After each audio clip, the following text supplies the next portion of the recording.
All right, Aspen, here's lesson 116, common denominators. So when we do things with fractions, adding or subtracting, we need to make sure that the denominator, that's the bottom number of a fraction, is the same. So let's find out what we're doing here. Two or more fractions have common denominators if their denominators are equal.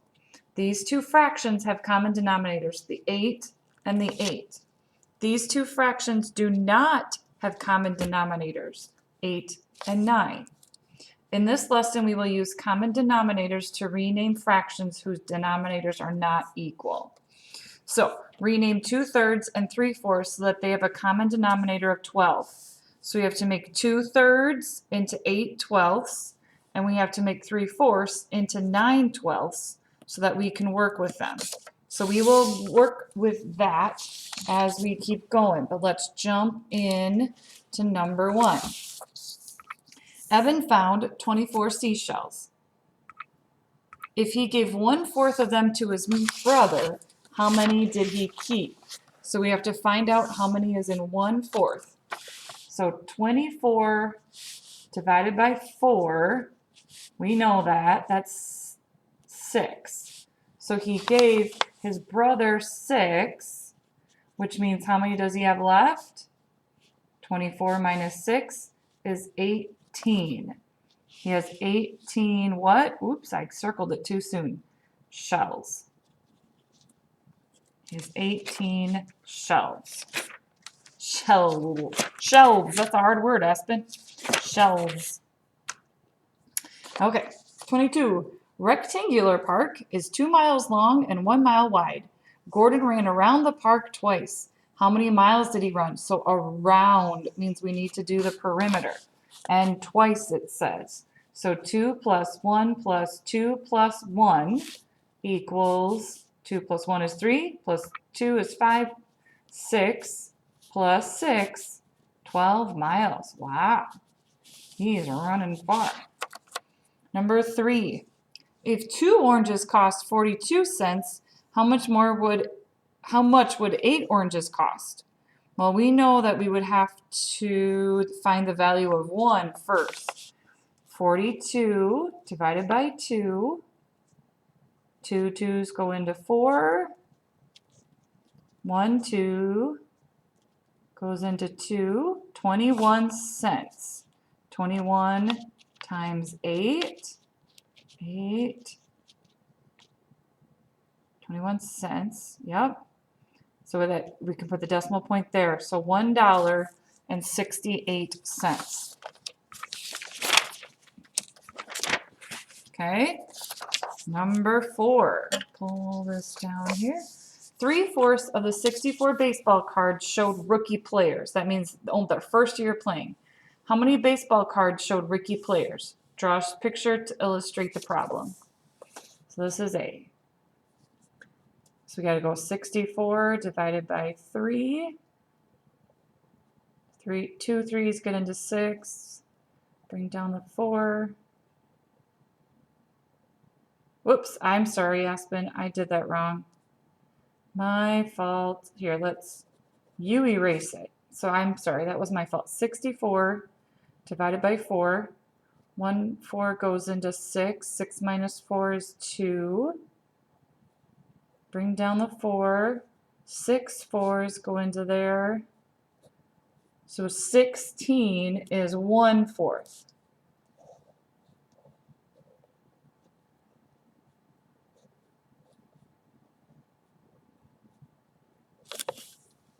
3/4 of the baseball cards show rookie players. How many baseball cards show rookie players? 16 plus 16 plus 16 is 48. So that's A. What's B? What percent of the baseball cards show rookie players? 3/4 is the same as 75%. Write these numbers in order from least to greatest. Okay, so let's make them all the same. This would be 7.7, 7.3. From least, remember, when we have decimal points, the bigger the number, the farther away from 0 we are. So our least, no, I'm sorry, our greatest to least. Our greatest is 7 7/10, then 7.5, then 7 3/10, then 7.2. Which of these fractions is not equivalent to 1/2? So 6 divided by 3, okay, that's 1/2. B, 5 is half of 10. Whoop, look at C. 10 is not half of 21. So we put a C there. Complete each equivalent fraction. So to get to the 12 from 2, we had to multiply by 6. So A is 6/12. B, we had to multiply by 4. So B is 4/12. And to get to 4 to 12, we had to multiply by 3. So this is 3/12. Okay? Write the reduced form of each fraction. So how do we make it smaller? 5 and 10 can both be divided by 5. So that's 1/2. B, 8 can be divided by 2 or 4, but 15 can be divided by 3 or 5. So that one has to stay at 8/15. C can be divided by 6 on top and bottom, so that leaves us with 1/2. Darlene paid 42 cents for 6 chips and 64 cents for 8 erasers. What was the cost of each clip and each eraser? What would be the total cost of 10 clips and 20 erasers? Okay, so first we have to find what one clip costs and one eraser costs. So clips. 42 cents divided by 6 clips is 7 cents. 64 cents for erasers. 64 divided by 8 is 6 cents. So what would the cost of each clip and eraser? What would be the total cost of 10 clips? So 10 clips is 70 cents. 20 erasers. First go 6 times 2 is 12, and add the other 0. That's 120 cents. 190 cents.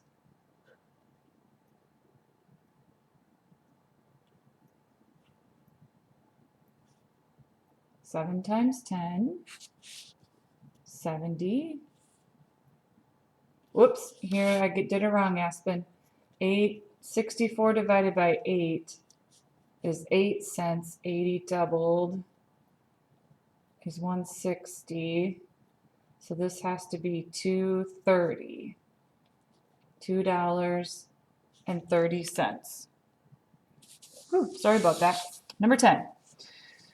There were 14 volunteers the first year, 16 volunteers the second year, and 18 volunteers the third year. If the number of volunteers continued to increase by 2 each year, how many volunteers will be in the 10th year?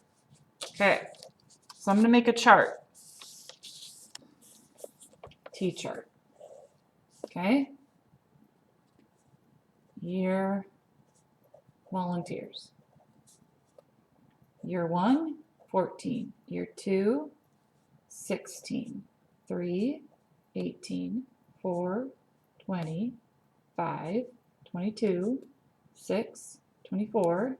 7, 26. 8, 28. 9, 30. 10, 40.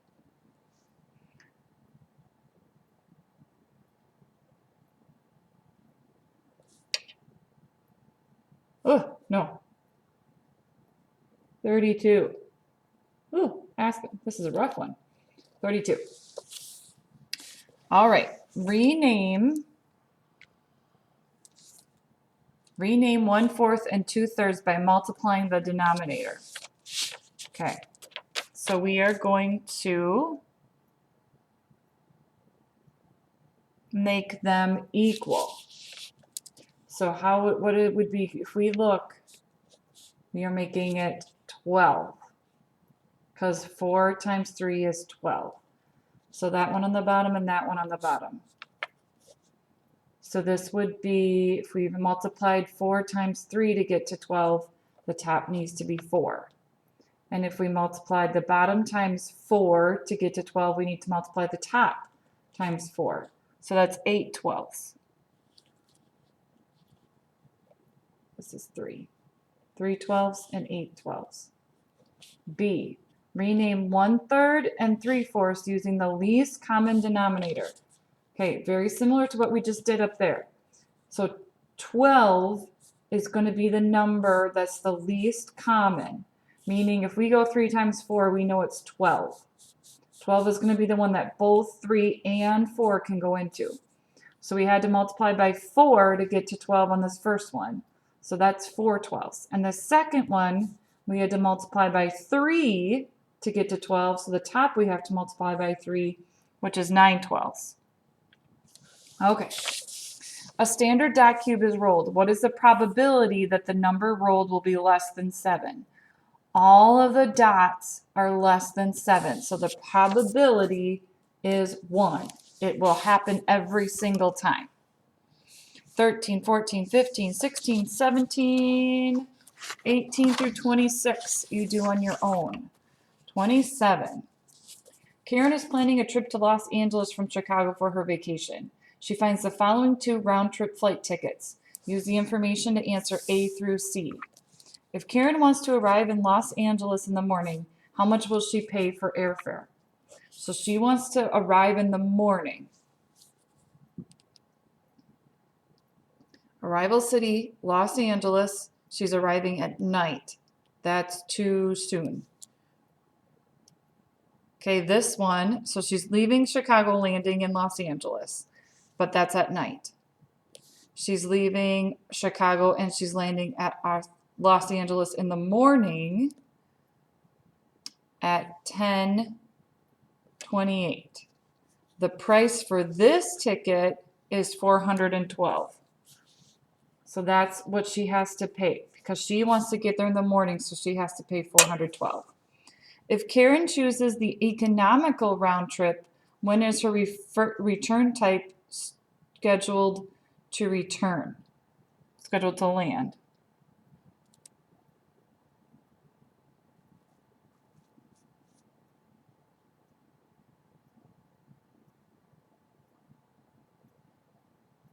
Economical means the cheaper one. So she's scheduled to land at 12:29.